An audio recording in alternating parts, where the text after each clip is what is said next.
오늘은 2025년 새해 첫 주일입니다.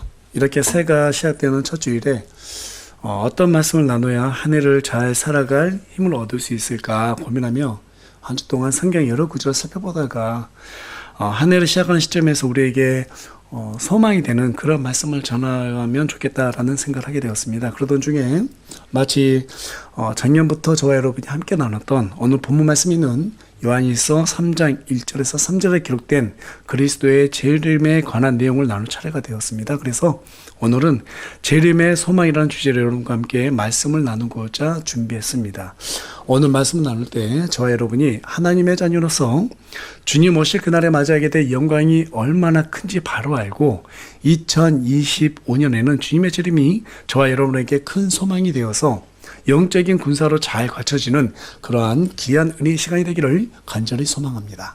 저는 개인적으로 2025년이 오기를 무척이나 기다렸습니다. 왜냐하면 마태복음 24장 14절에 보니까 왕국의 이 복음이 모든 민족들에게 증언으로 온 세상에 선포되리니 그제야 끝이 오리라 라고 기록되어 있는데요. 2010년에 위클리프 성경 번역회가 전 세계 6,909개의 언어로 성경 번역을 마감하는 프로젝트, 일명 최후 언어 캠페인을 2025년에 끝낼 것이라고 밝혔기 때문이거든요. 위클리프 성경 번역회에 따르면 작년 2024년 9월 기준으로 전 세계 성경 번역이 필요한 언어 수가 약 1,000개라고 밝혔는데 동일하게 성경 번역을 위해서 힘쓰고 있는 유나이티드 바이블 소사이어티스는 늦어도 2033년까지는 100% 성경 번역 작업이 완료될 것이라고 보고 있습니다. 그러니까 거의 다 번역이 완료되어 가고 있다는 건데요. 이러한 보고가 전 세계적으로 전달되면서 많은 목사님들이 2025년 전후로 예수님의 공중 재림에 대한 소망을 전파하시기도 했습니다. 마가복음 13장 28절에서 29절에 가서 보면 이제 무화과 나무의 비유를 배우라. 그것의 가지가 아직 연하고 잎사귀를 내면 여름이 가까운 줄 너희가 아나니 그런즉 이와 같이 너희가 이 일들이 일어나는 것을 볼 때 그때가 가까이 곧 문들 앞에 온 줄을 너희가 아느니라. 여기에서 무화과 나무는 이스라엘에 상징하기 때문에 이스라엘의 영적인 회복의 때와 관련이 있다라고 그렇게 말씀하시는 설교자들도 많이 있습니다. 그렇게 해석하는 것도 일리가 있다고 생각하지만 그보다도 이 말씀의 핵심은 봄이 지나면 어떤 계절이 와요? 여름이 오잖아요. 그렇죠? 그래서 봄이 지나면 곧 여름이 온다는 사실을 알 수 있는 것처럼 시대의 징조를 통해서 주님의 재림의 때가 가까워지고 있다라고 하는 사실을 알려주는 그런 메시지라고 보는 것이 합리적이라고 생각이 돼요. 그런 의미에서 주님은 위선자들이 와서 주님께 묻죠. 마지막 때에 있을 표적이 무엇입니까? 그렇게 물었을 때 우리 예수님께서 마태복음 16장 2절에서 3절을 통해서 이렇게 말씀하십니다. 그분께서 그들에게 응답하여 이르시되 저녁이 되면 너희가 말하기를 하늘이 붉으니 날씨가 좋으리라 하고 아침에는 이르기를 하늘이 붉고 흐리니 오늘은 날씨가 구리라 하는도다. 오 너희 위선자들아 너희가 하늘의 모습을 분별할 줄 있으면서 시대의 표적들은 분별할 수 없느냐. 우리는 그 날과 그 시간은 알 수 없어요. 그런데 우리 예수님께서 이렇게 주신 말씀들을 쭉 보게 되면 얼마든지 그때는 알 수 있다 없다? 알 수 있다라는 거예요. 알 수 있다라는 거예요. 자, 그렇다면 그때가 가까워질 때 어떤 일이 있는가? 디모데후서 3장 1절에서 7절에 가서 보면 마지막 날들이 가까워지면 사람들이 자신만을 사랑한다는 거예요. 그러니까 갈수록 이기적으로 변해가 진다는 거예요. 또 탐욕과 교막이 넘쳐나고 불순종하고 무정하고 사랑이 없어진다는 거예요. 또 하나님보다 쾌락을 더 사랑하고 경건한 모양만 있을 뿐이지 그 능력은 부인할 것이라고 경고하고 있습니다. 이들은 죄와 욕심에 사로잡혀서 진리를 깨닫지 못하는 삶을 살 것이라고 성경 우리에게 알려주고 있어요. 여러분 지금 모습이 어때요? 지금 이 말씀하고 다 일치하고 있지 않습니까? 저는 그렇게 보여져요. 너무너무 심각하죠. 그래서 옥스퍼드 대학교의 울리베 교수는 이런 말 했습니다. 우리가 살아가고 있는 이 시대는 언제 터질지 모르는 활화산 위에서 살아가고 있는 문명과 같다. 사람들이 자기만 알아요. 불안해요. 그러다 보니까 언제든지 분노가 표출될 준비가 지금 되어 있다라는 거예요. 여러분 어때요? 요즘 뭐 묻지마 살인, 묻지마 뭐 폭행 이런 것들이 난무하잖아요. 그렇죠? 이런 것들을 봤을 때, 야, 전에 벌써 없었던 일들이 지금 일어나고 있구나. 이슬람에는 막 자살폭탄 테러가 일어나고 있거든요. 어떻게 이런 일이 일어날 수 있지? 너무너무 심각한 시대를 지금 우리가 살아가고 있습니다. 우리나라만 하더라도 그렇잖아요. 우리 진우 형제가 기도해 준 것처럼 지금 거의 무정부 상태잖아요. 대통령은 탄핵 위기에 처해 있고 또 항공기가 추락해가지고 순식간에 180명에 가까운 사람들의 목숨이 잃게 되었고, 이런 모든 것들을 보게 되면 참 우리가 좀 깨어서 기도해야 되겠다 이런 생각이 들지 않으세요? 그런 생각이 듭니다.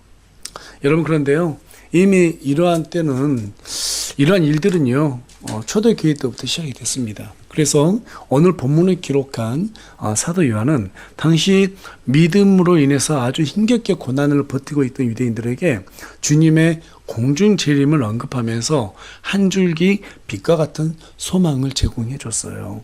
우리 그리스도인들에게 소망은 돈도 아니고 명예도 아니고 권력도 아닙니다.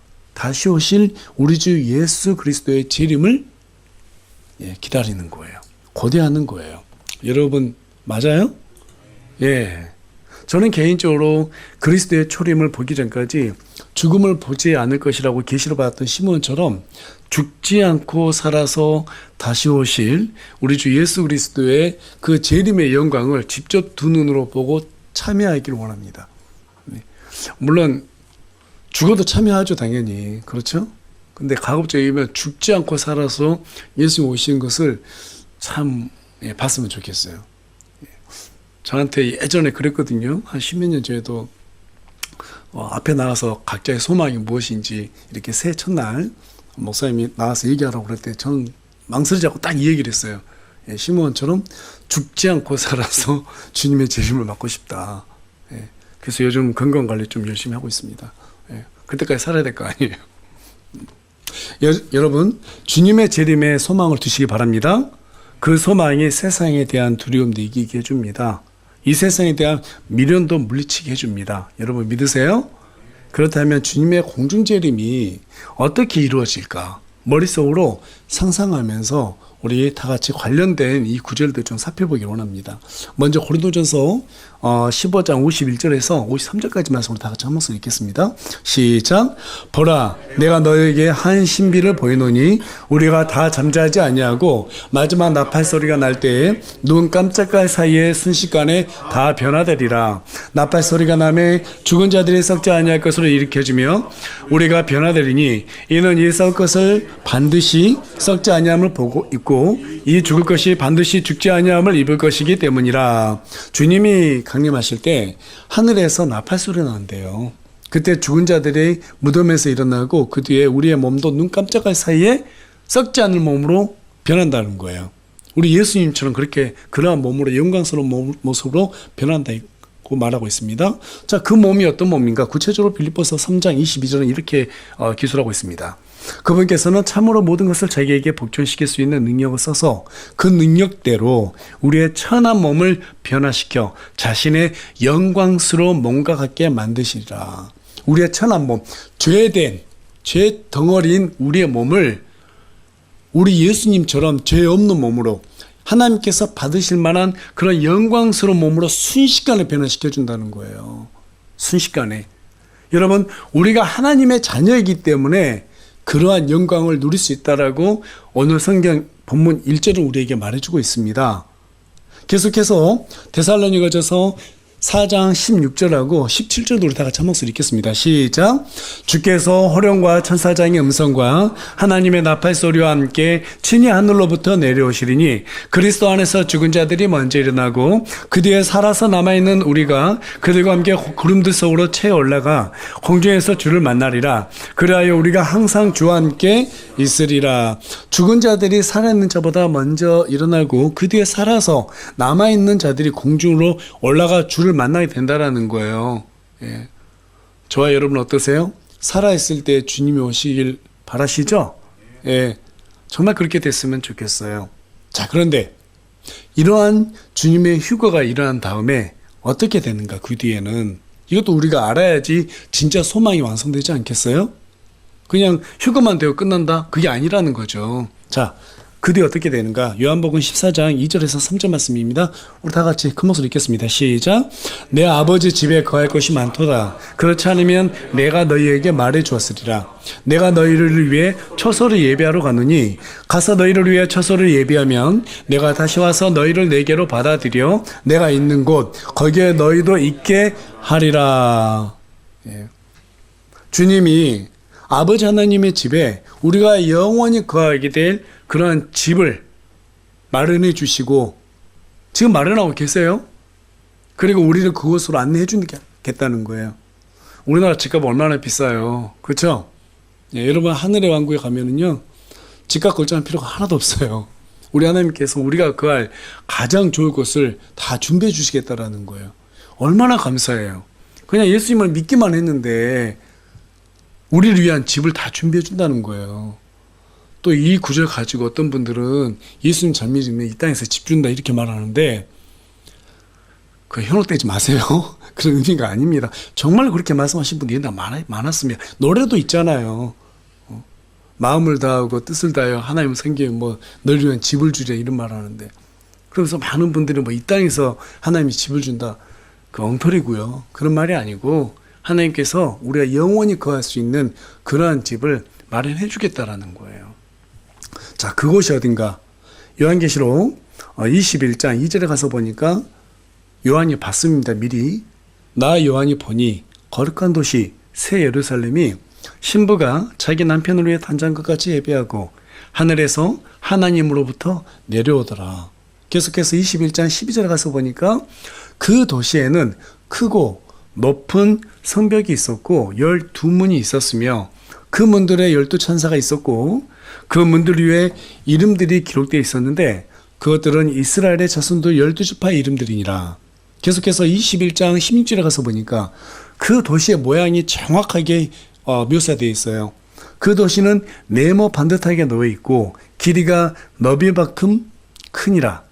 그가 그 갈대로 도시를 측량하였더니 12,000 스타디온이었으며 그것의 길이와 너비와 높이가 같으니라. 여러분 나중에 우리가 거하게 될 그 초소가 어떤 곳이냐면 새 예루살렘이라고 하는 새하늘과 새 땅이 나중에 천년왕국에서 시작되잖아요. 그러면 그때 하나님의 거룩한 도시가 하늘에서 내려오는 거예요. 하늘의 왕국의 수도예요. 우리가 이제 그곳에 앞으로 거하게 될 거라는 거예요. 근데 그 크기를 보니까 12,000 스타디온. 그러니까 정육면체인데 길이와 높이가 너비가 다 같아요. 이것이 모두 킬로수로 계산해 보니까 2240km예요. 2240km. 아담 이후에 지구에 태어난 모든 인구수가 약 400억 명으로 추정이 되고 있는데 그들이 모두 다 구원을 받아서 그곳에 머문다 할지라도 한 층을 1km만 잡아도요 2240km 2240층이 됩니다. 예. 그래서 할 일 없는 이 성경학자들이 한번 계산을 해봤대요. 그랬더니 이 400억 명이 한 층에 살아도요 충분히 다 살고도 남는다는 거예요. 어마어마하게 크잖아요. 그렇죠? 예. 그러니까 우리가 내 집이 있을까 없을까 걱정할 필요 있어요 없어요? 걱정할 필요 전혀 없다라는 거예요. 또 이 새 예루살렘에 성벽이 나와 있는데 144큐빗이에요.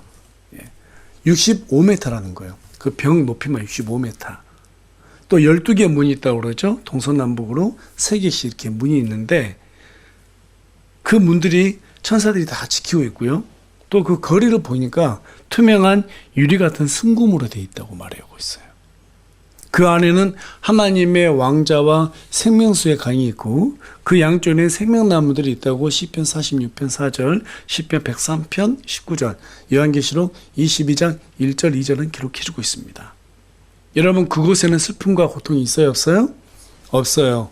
오직 주님의 영광이 빛, 해와 달도 필요 없어요. 주님의 영광으로 비추기 때문에 천사들이 그곳에서 또 우리를 섬긴다고 말하고 있습니다. 그곳에서 우리의 신분은 무엇인가? 우리 다 같이 요한계시록 5장 10절 말씀 다 같이 읽겠습니다. 시작. 또 우리 하나님을 위해 우리를 왕과 제사장으로 삼으셨으니 우리가 땅에서 통치하리다 하더라. 지금 보니까 우리를 뭘로 삼았다고 말하고 있어요? 왕과 제사장으로 삼았다는 거예요. 지금 눈빛들을 보니까 별로 안 믿겨져요. 상상이 안 되니까.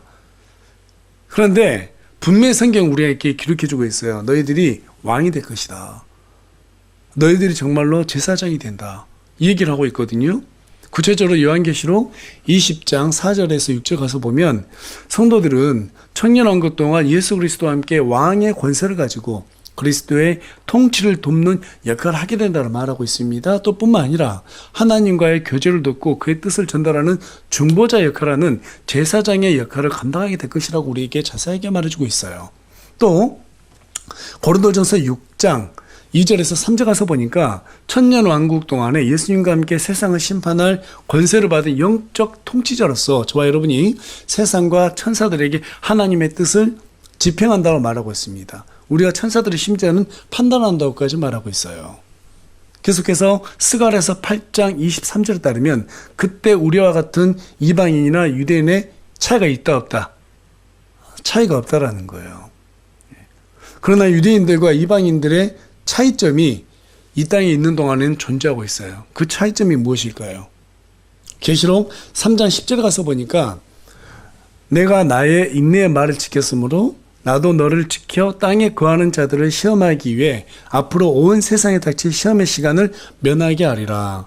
유대인들은 예수님을 거부했기 때문에 그리스도의 공중 재림 때 믿는 사람들은 모두 공중으로 치어 올라가지만 그리스도를 여전히 거부하고 있는 이 유대인들은 이 땅에 남아서 환난기를 거친다는 거예요. 분명히 지금 제가 여러분들께 읽었던 계시록 3장 10절은 우리에게 닥칠 시험의 시간을 면한대요, 면해주지 않는데요. 면해준다 분명히 얘기하고 있잖아요. 그렇죠? 그래서 여러분들께서 계시록 2장하고 3장에서는 7교회가 나오다가 4장부터는 4장 1절에 가서 보면 이 일들 뒤에 이렇게 말하고 있거든요. 휴가를 얘기하는 거예요. 그래서 계시록 4장부터는 교회가 나오지 않아요. 교회가 안 나온단 말이에요. 왜? 이 땅에 교회가 없으니까. 그때부터는 유대인들이 주 대상이에요. 그 유대인들이 1차적으로 어떤 환난을 당하는가를 우리에게 보여주고 있고 이 세상에 어떤 환난을 당하는가를 자세하게 보여주고 있는 게 이 계시록의 내용이에요. 이것을 구분하지 못하기 때문에 많은 사람들이 막 우리도 환난기를 거쳐야 된다 이런 불안 속에 휩싸이고 있다는 사실입니다. 자, 그래서 그 내용이 아직도 믿겨지지 않으면 좀 자세하게 또 살펴보도록 하겠습니다. 누가복음 21장 24절인데요. 우리 다 같이 읽겠습니다. 시작. 또 그들이 칼날에 쓰러지고 모든 민족들에게 포로로 잡혀갈 것이며 예루살렘은 이방인들의 때가 찰 때까지 이방인들에게 짓밟히리라. 유대인들이 이방인의 때가 찰 때까지는 그때까지는 어떤 맥도 못 춘다는 거예요.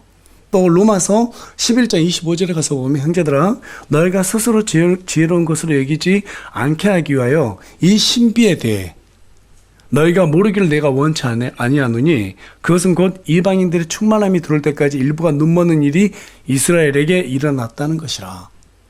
그러니까 휴거가 있기 전까지 이스라엘 사람들이 유대인들이 그리스도를 믿는다고 안 믿는다고요? 안 믿는다고요. 눈이 멀어서 믿지 않는다고요. 또 계속해서 로마서 11장 26절에 가서 보면 이런 식으로 온 이스라엘이 구원을 받으리라. 이것은 기록된 바 시온에서 구출자가 나와 야곱에게서 하나님의 성품에 위배되는 것들을 치워버리니 27절입니다. 내가 그들의 죄들을 제거할 때 이것이 그들 향한 내 언약이니라 함과 같으니라. 지금 이 시대는 교회 시대입니다. 맞습니까? 교회 시대예요. 이방인의 시대예요. 유대인의 시대가 아니에요. 그들이 예수님을 갖다가 거절했기 때문에 원래 유대인들을 통해서 하나님께서는 이 세상에 복음을 전파하시려고 그랬었는데 그들이 거부했기 때문에 그들에게 그 복음의 도구를 주려고 했다가 촛대가 어디로 옮겨졌어요? 이방인들에 옮겨졌단 말이에요. 그게 어디예요? 교회예요, 교회. 믿는 자들이 모이는 이 교회로 복음의 사역이 옮겨졌다라는 거예요. 그러니까 유대인들은 그것을 지금도 부인하고 있는 거예요, 복음을. 예수 그리스도를 부인하고 있기 때문에 휴거가 일어나기 전까지는 어떻게 해요? 눈이 멀어 있단 말이에요. 눈이 멀어 있어요. 하나님께서 그 눈을 멀게 했단 말이에요. 나중에 이들이 언제 그걸 깨달아요? 환난기 때 깨닫게 된단 말이에요. 그러니까 그들은 어떤 메시아를 원했냐면 정치적인 메시아를 원했어요. 죽은 다음에 천국으로 보내줄 그런 어떤 메시아를 바란 게 아니라 그 당시에 로마 속국으로 있었잖아요. 그래서 그 로마의 속국으로부터 우리를 건져내줄 다윗과 같은 힘 있는 그러한 메시아를 원했단 말이에요. 마지막 때가 되면 환난기 때 짐승이 나오죠. 적그리스도. 그 적그리스도가 엄청난 힘이 있단 말이에요. 돈도 어마어마할 거예요. 모든 세상 권력을 다 진단 말이에요. 그러니까 이스라엘 사람들이 우리가 원했던 메시아구나 이렇게 믿게 된단 말이에요. 그들이 원했던 메시아가 그런 모습이었으니까. 그런데 나중에 세 번째 성전을 짓고 난 다음에 그들이 그 짐승이 안에 들어가서 자기 하나님이라고 말하면서 그들을 갖다 압제하게 돼요. 아, 우리가 속았구나. 이걸 깨달으면서 이스라엘 사람들이 그때서야 주의 이름으로 오시는 이여 하면서 한 예수님을 받아들인 때가 온단 말이죠. 그러니까 환난기는 우리 이방인들을 위해서 존재한 게 아니라 그 유대인들을 다시 돌아오게 하기 위한 채찍으로 쓰인다는 거예요. 그러니까 저와 여러분은 환난기를 거쳐야 안 거쳐요? 거칠 이유가 전혀 없는 거예요. 전혀. 이렇게 때를 구분하지 못하면 불안하고 초조해질 수밖에 없어요. 환난기 통과된다고 하니까 목빔 당해야 됐구나. 하나님께서 그렇게 해주지 않습니다. 성경을 보게 되면 여러분 소돔과 고모라를 심판하실 때 롯과 그의 가족들은 다 구원을 받은 사람들이었잖아요. 그들이 그 안에 있는 동안에 하나님께서 어떻게 하세요? 심판하지 못한다. 천사가 그렇게 얘기한단 말이에요. 그들을 건져냈을 때 유황으로 그 도시를 심판하잖아요. 맞습니까? 노아와 그의 가족들을 봐보세요. 그들의 방주가 다 완성되고 난 다음에 그 배 안으로 들어갔을 때 하나님께서 홍수로 심판하시잖아요. 구원자들을 그렇게 환난을 통과시키지 않는다는 거예요. 만약에 그러한 일들의 역사가 구약에 기록되어 있는데 환난을 통과한다 이래버리면 성경이 지금 앞뒤가 안 맞는단 말이에요. 하나님의 성품이 이배가 된단 말이에요. 또 분명히 계시록에는 우리가 그 시험의 날을 갖다가 면제해 준다고 말씀하셨는데 우리를 갖다가 환난 통과시킨다면 하나님은 거짓이 된단 말이에요. 여러분 마귀는 거짓의 아비죠? 맞죠? 예. 하나님은 어떤 하나님이 진리 하나님이잖아요. 하나님이 약속을 안 지키면 하나님도 거짓의 아비가 되는 거예요. 그래서 하나님께서는 절대적으로 거짓의 모양도 우리에게 보여줄 수가 없는 분이세요. 그래서 성경에 기록된 모든 말씀을 완전하게 이루시는 분이세요. 여러분 그 사실 믿으십니까? 네. 그런데 이렇게 다 기록해놓고 교회를 환난 통과시킨다? 이건 말이 안 되는 거예요. 그래서 여러분 우리가 초조하고 불안할 필요가 있다 없다? 전혀 불안할 필요가 없는 거예요. 아시겠죠? 네. 그래서 우리는 언제든지 예수님이 오시면 어떻게 해요? 하늘의 왕국으로 올라가는구나. 살아있는 몸이 이제 이 죄덩이 몸이 껍질을 다 벗어 던져버리고 우리 예수님과 함께 죄 없는 얼굴로 볼 수 있는 영광스러운 몸으로 바뀌는구나. 공주로 채워 올라가면 한번 상상해 보세요. 얼마나 신나요. 그렇죠? 좀 약간 무서울 것 같기도 한데 그래도 자석처럼 쫙 끌려 올라간다고요. 우리 예수님이 구름 타고 오실 때. 그러고 난 다음에 예수님이 지상으로 오세요. 어디로? 올리브산으로 오신단 말이에요. 이스라엘에. 그때는 심판자로 오신단 말이에요. 그러니까 우리는 그 심판의 예수님을 만나지 않습니다. 은혜의 예수님. 그분을 만나게 되는 거예요. 그래서 계시록 20장 6절은요. 첫째 부활에 참여할 몫을 가진 자는 복이 있고 거룩하다라고 얘기하고 있어요. 첫째 부활에 참여할 몫을 가진 자는 복이 있다. 그러니까 저와 여러분이 지금 예수님을 믿었잖아요. 그럼 우리 복 있는 자가 되는 거예요. 복 있는 자가 되는 거예요. 하지만 사도 요한은 이러한 복이 모두 어디에서 왔다고 말하고 있는가? 자, 우리 다 같이 오늘 본문 말씀 요한일서 3장 1절 말씀 다 같이 읽겠습니다. 시작. 보라, 아버지께서 어떠한 사랑을 우리에게 베푸사 우리가 하나님의 아들들이라 불리게 하셨는가. 그러므로 세상이 우리를 알지 못하면 세상이 그분을 알지 못하였기 때문이라. 우리를 향하신 아버지 하나님의 사랑이 아버지 하나님의 그 모든 것들은 우리가 아버지 하나님을 아버지라고 부를 수 있잖아요. 그래서 오직 하나님의 사랑으로부터 왔다라고 성경 우리에게 말해주고 있습니다. 우리가 어떻게 지옥으로부터 구원을 받고 그리스도의 공동 상속자로서 영광스러운 몸으로 변화가 되고 아버지 하나님의 집에 거하게 되고 왕과 제사장으로서 역할을 수행하고 천사들을 판단하는 위치가 될 수 있었는가? 그리스도를 믿는 믿음으로 가능해진 거예요. 무엇으로 가능해졌다고요? 예, 그리스도를 믿는 믿음. 그리스도의 믿음으로 우리가 이러한 영광스러운 위치까지 갈 수 있다라고 성경 우리에게 말해주고 있습니다. 그게 저와 여러분의 소망이 되는 거예요. 그 믿음에 우리가 선한 행위가 조금이라도 더해졌어요? 더해지지 않았어요? 조금도 없어요. 1%도 우리의 선행은 없어요. 여러분 예수님 믿는데 여러분의 선행을 보탠 적이 있어요? 하나도 없어요. 그냥 믿은 것 뿐이에요. 우리의 공로는 단 1%도 없어요. 그냥 믿기만 했을 뿐인데 그 대가가 정말 믿기지 않을 만큼 크다는 거예요. 성경이 우리에게 말해주고 있는 게.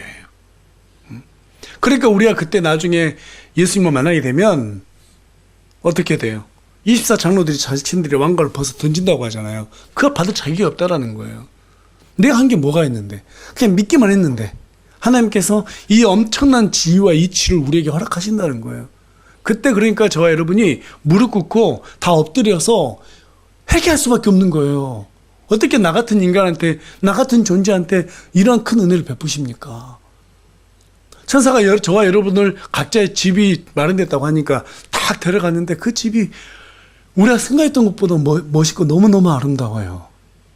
한 게 아무것도 없는데, 돈을 지불한 것도 아니고 아무것도 없는데, 근데 그러한 집들이 하나님께서 선물로 주셨단 말이에요. 한번 상상해 보세요. 얼마나 그쵸? 하나님의 사랑이 느껴지겠어요. 얼마나 감사하겠어요. 여러분 이것이 바로 우리 아버지 하나님께서 예비하신 사랑이에요. 여러분 하나님은 우리에게 모두 다 주기를 원하세요. 그래서 독생자 아들까지도 아끼지 않으시고 우리에게 보내시고 십자가에 매달리게 하셔서 피 뿌리게 하시고 죽게 하셨단 말이에요. 그래서 우리는 우리를 구원해 주신 하나님의 은혜를 잊지 않는 가운데 재림의 소망을 마음속에 간절하게 품어야 된다는 거예요. 그 소망을 품은 사람은 어떻게 살아야 할까요? 우리 다 같이 요한일서 3장 6절 말씀 다 같이 읽겠습니다. 시작. 누구든지 그분 안에 거하는 자는 죄를 짓지 아니하나니 누구든지 죄를 짓는 자는 그분을 보지 아니하였고 알지도 못하였느니라. 또 3절에 가서 보니까 그분 안에서 이 소망을 가진 자는 다 그분께서 순결하신 것 같이 자기를 순결하게 하느니라. 어떻게 한다고요?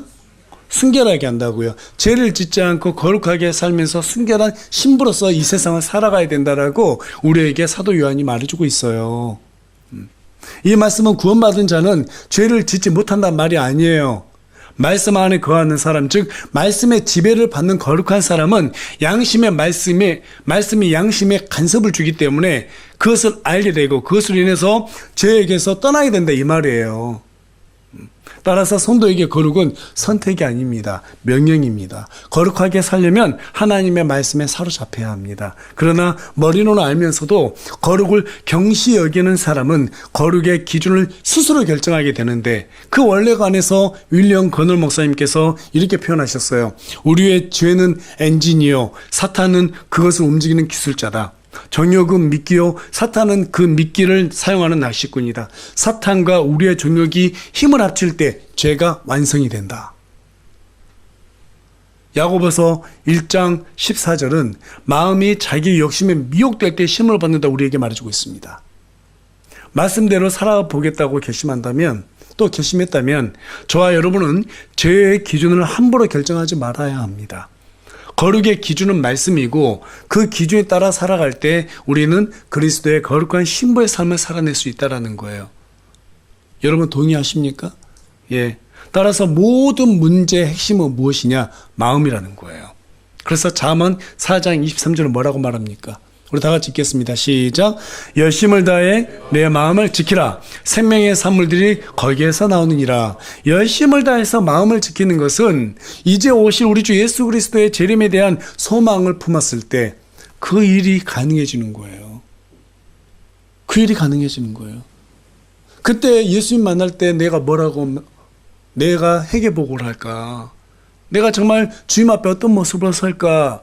그 모습들을 생각하고 거기에 따른 소망을 품으면 우리가 어떻게 함부로 게으르고 나태하고 쾌락을 즐거워하며 그렇게 살 수 있겠어요. 여러분, 쾌락에 대한 호기심 갖지 마세요. 그것으로 인해서 사람들이 다 죽어나갔어요. 역사가 다 증명해주고 있잖아요. 지혜로운 사람들은 쾌락을 갖다가 시험해 보려고 하지 않아요. 내가 즐겨야겠다고 거기에 호기심 갖지 않습니다. 이런 마약하는 사람도 봤어요? 어떻게 된지 다 봤잖아요. 술, 담배에서 암으로 죽은 거 다 봤잖아요. 그렇죠? 성적으로 타락한 사람도 봐보세요. 어떻게 살아요? 제정신으로 살지 못하잖아요. 이미 다 아는데 왜 거기에 호기심을 가져요? 왜 그럴까요? 우리 육체가 그걸 요구하기 때문에 그런 거예요. 그게 바로 죄의 본성이에요.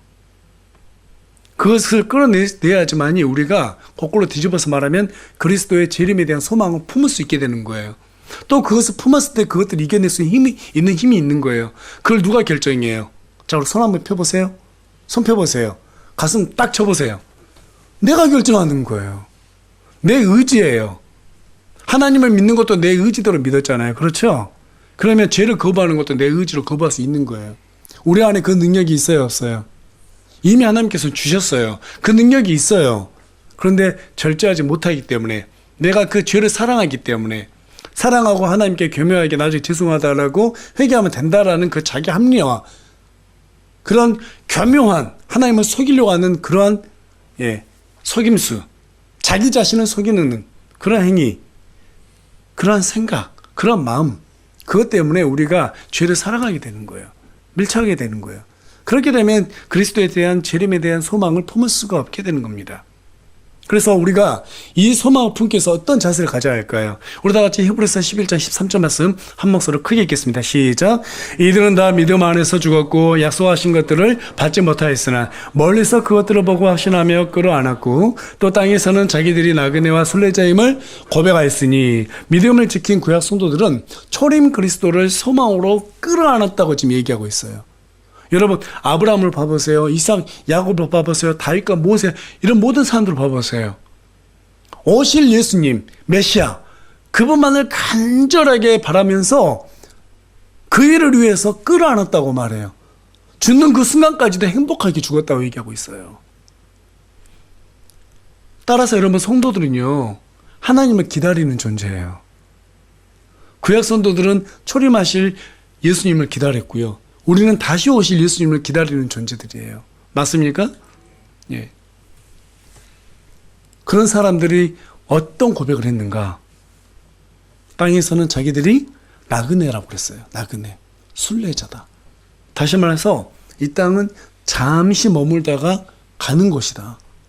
사도 바울은 이 땅에서 사는 삶을 보상을 많이 받아 누릴 수 있는 기회의 삶으로 봤어요.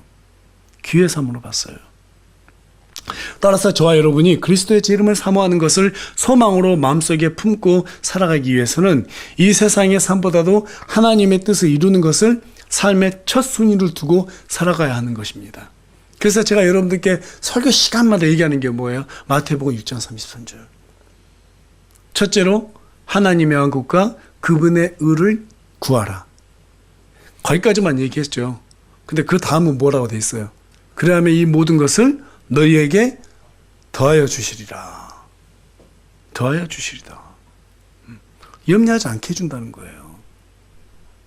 내 능력으로 자꾸 염려를 갖다가 제거하려다 보니까 더 힘들어지는 거예요. 돈 때문에 힘들어지기도 하고, 건강 때문에 힘들어지기도 하고, 여러 사람 인간관계에서 힘들어지기도 하고. 그런데 하나님께서는요, 첫째가 복음을 해서 살아라. 너의 의가 아니라 하나님의 의를 이루기 위해서 살아라. 제가 여러분들께 지난주에 말씀드렸다시피 우리의 의는 자꾸 우리를 속여요. 내 신앙을 위해서 교회 다녀야지. 그런 사람들 치고 교회 제대로 세우는 사람 한 명도 없습니다. 내 신앙을 위해서 말씀 봐야지. 그런 사람 치고 말씀으로 사람들에게 권면이 아니라 충고하고 교만해진 사람이 훨씬 더 많아요. 내 의가 아니라 누구의 의라고요? 하나님의 의라고요. 하나님의 의라는 것은 하나님의 영광을 위해서 내가 신앙을 갖고 내가 이 세상을 살아야겠다라고 하는 그 마음이 바로 하나님의 의예요. 그런 마음을 품고 복음으로 위해서 살았을 때 하나님께서 너에게 필요한 거 내가 다 제공해 줄게. 이렇게 약속해 주고 있단 말이에요. 그 일이 이루어졌을 때 우리 예수님께서 재림하시는 거예요. 마지막에 구원받을 그 한 사람까지 다 구원받았을 때 우리 예수님께서 공중 재림하시는 거예요. 우리가 그것을 그날을 상상하면서 소망으로 품고 열심히 복음을 전도해야 되겠다. 이런 생각을 가져야 된다는 것이죠. 그래서 결국에는 신약 성도들에게 맡겨진 미션이 뭐예요? 복음이에요. 다른 거 없어요.